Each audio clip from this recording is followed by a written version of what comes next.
Whoa. That was some ride.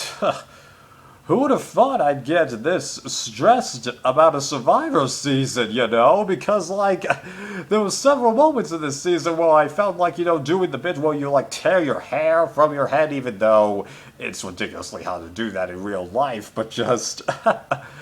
Whoa, with this group of people, holy crap, they played this thing, let me tell you. So, at the start of the season, get this. I actually started supporting Kun Kao like a bunch of people would have probably expected me to have been supporting Chinese, because usually when it's a blue tribe versus a non-blue tribe, I root for the blue tribe. Here, I was rooting for Kun Kao the way that I usually root for blue tribes. But at the same time, that was a pleasant surprise. So I'm like, see, I'm not totally loyal to blue tribes, you know. Yeah, but I mean, like, I thought that Magaton from last season didn't do too great at the challenges, but this Chinese tribe, you guys suck! Oh my god! Like, just... What the heck? Yeah, you did win that, statue one-on-one challenge, and yeah, you did win one immunity challenge before the swab, although, come on, if Kung Kao had been trying, they probably would have won that one, although it wasn't a, guarantee, like when Drake threw the challenge, Zapatera threw the challenge, and I think one other example, right? So just... Yeah, those guys sucked! And I assure you it wasn't because Chinese choked on that first challenge, okay? I had already begun to think that that tribe was getting a somewhat negative edit, albeit Kung Kao did not have a positive edit, and I was really surprised to see the dynamics on that tribe, because I was thinking that it was just the 5-member alliance, and then you had 4 outsiders, each with their own personalities, but as it turns out, that 5-person alliance was a subdivision of a 7-person alliance that also included Lisa and Tara. So when I saw that first tribal council and how the votes were split, I was like, whoa, something's going on here. And then we get the switch, and man, that was pretty interesting, because I thought for sure that Chinese, the members that crossed over the Kung Kao, would play that idol correctly, but they didn't, even though, let's be realistic here, it was totally 50-50 as to whether or not Eve would play for herself, or, sorry, I'm blanking on that, kid's name right now, or who the Kung Kao members would vote for. And I really like how we had that moment where Matt asked Eve what she wanted to be done with an idol, because I'm pretty certain that this situation has never happened in the US version, at least what I've seen, because as it turns out, the Survivor New Zealand seasons were actually relatively recent, so I haven't seen a couple of the American seasons that occurred before these occurred, because Lisa makes a comment after she gets the steal a vote that she's seen 2 of her favorite Survivor players be screwed over with this advantage, but she's only ever mentioned Steven Fishback. So I really wonder who that other person is. I do have a theory, but at the same time, I don't think that totally works, because from my perspective, that player wasn't screwed over by the vote advantage. It was the person who was actually voted out. That should be enough for you to figure it out. Anyway. But I'm really glad that we had that moment, because, you know, someone who has an open idol for the tribe, we've never had that occur before, because Jeff has stated in his Q&A with Dalton Ross that the way the idol bits work like this is, if you have an idol hidden in your personal items, we bring the idol to your tribe. But if you've got the idol buried in the ground, we rehide it. Although he doesn't mention... Actually, no, because that's before swap. So, no, he just rehide it on that beach. Yeah, but there's never been, like, an open idol that's been up for grabs, yeah. So that was an interesting moment that I'm glad that we had. And then those, duels that they had on the outpost, I really liked those. It added an extra dynamic to the game.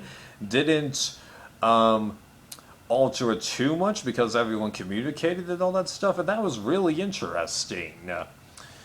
And then we've got the business of JT quitting, which I was kind of sorry to see for a super fan, though it did really help Kun Kao, but what I really want to know is why, again, like with Survivor South Africa Season 4, is that why is it that after someone leaves the game under an unusual circumstance, that you still have a vote?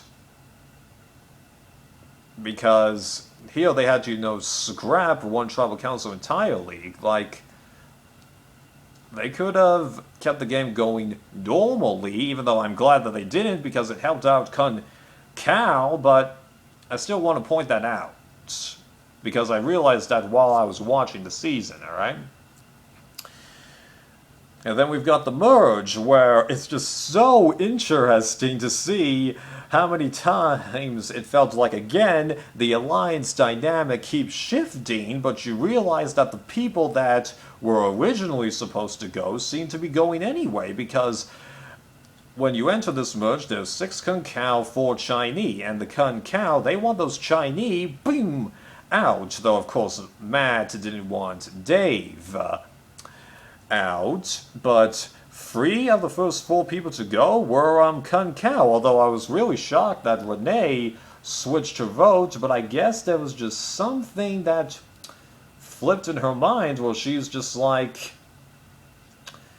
nah, I don't want to do this, so I feel betrayed, though I could have sworn that at the reunion when Matt was quizzing her, she admitted that she liked the... Well, she mentioned something about wanting to be on the other side, although I couldn't tell in what context that she meant. Did she want to be on Kun Kao from the get-go? Did she want to be playing like Kun Kao? I don't know. Just thought that was interesting. And since I brought up Matt and Dave's relationship, that brought an interesting dynamic to the game because you've got a unique strategic connection going on between these two people. Well, they want to work together, but at the same time, in the back of their minds, they know that, yeah, if I get to the end with you, it's going to be one tough slug, but it's nice that we have this little option to fall back on and all that stuff.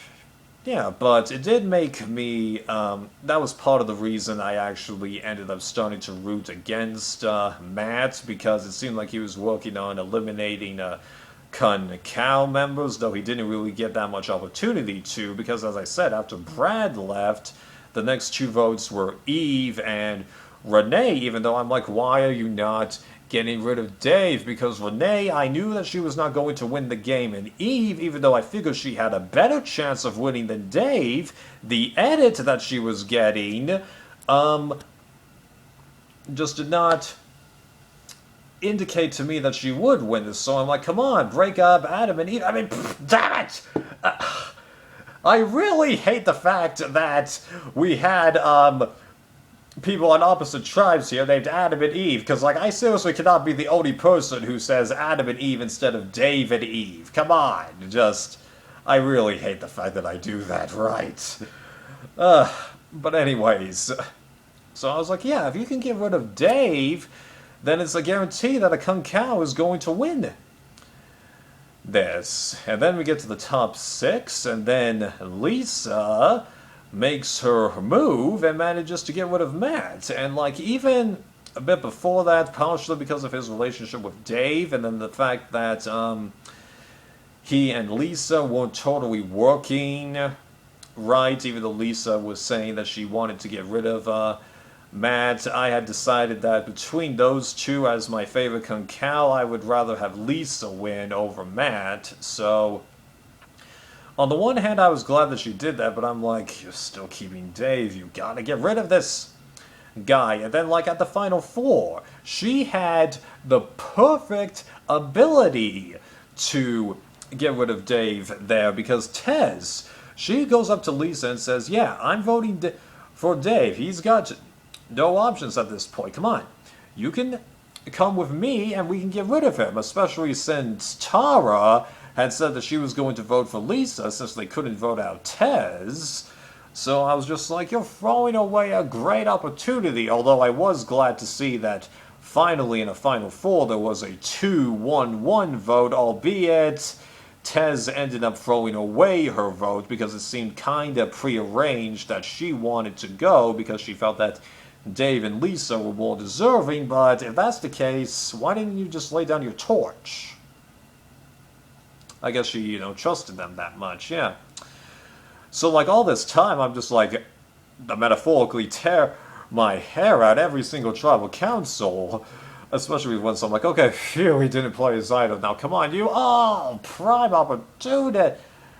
But I guess at some point along the line, just things changed. Because once, the jury questioning started coming to David, actually I think his name is David, and they call him Dave. When they were asking him questions, I was like, there seems to be a lot less eagerness to write his name down than I was expecting. Sure, this means that Lisa's got more of a fair shot, but I don't know, it just seems kind of obvious that people are going to vote for him, but then as it turns out, he doesn't even get one vote. Now, I'm sure that part of it had to do with the fact that Tez was getting a few blind votes, namely Brad and Adam.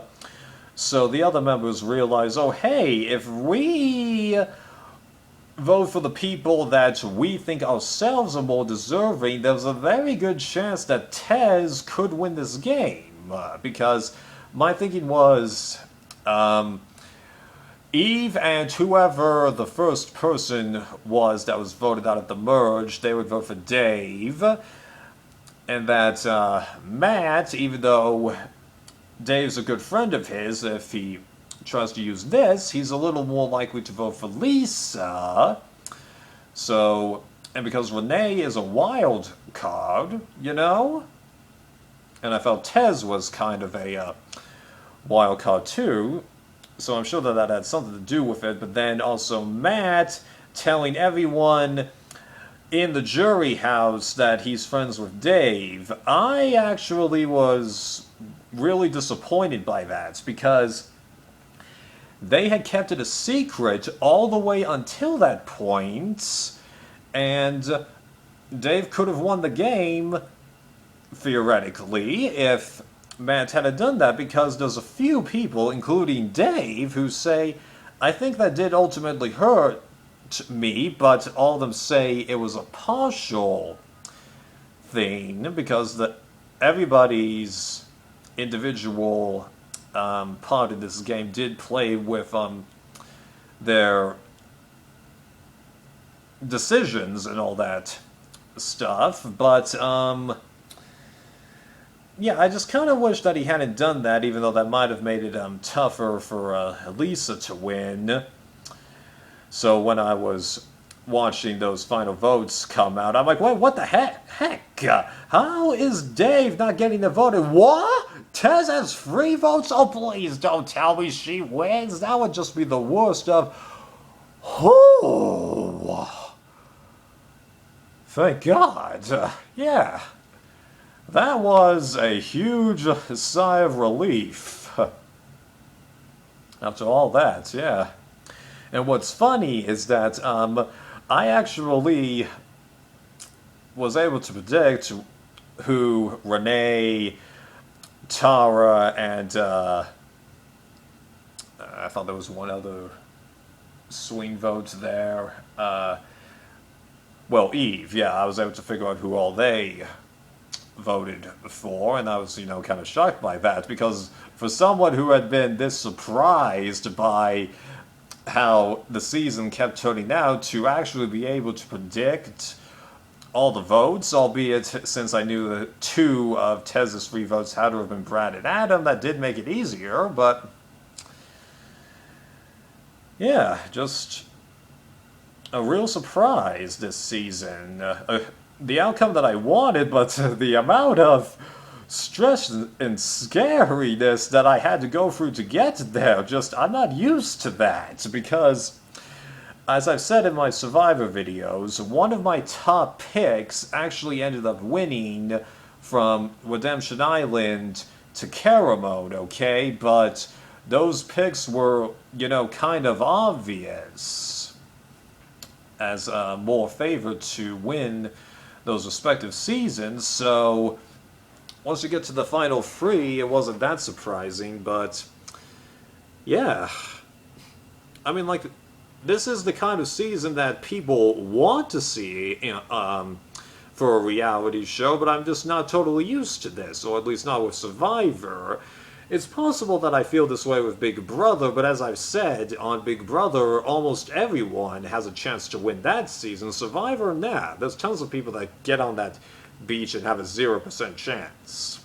Right.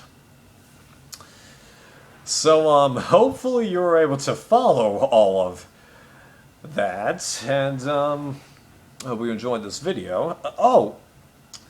And the fact that they canned this version of Survivor after this season, I'm kind of disappointed by that, because I felt like this was an improvement over the first season, but I guess the viewership wasn't big enough and all that stuff. Yeah. Well, now that this is out of the way, I guess it's time to get caught up on Survivor South Africa, because I think I found a way to watch the remaining seasons of that show. See you then.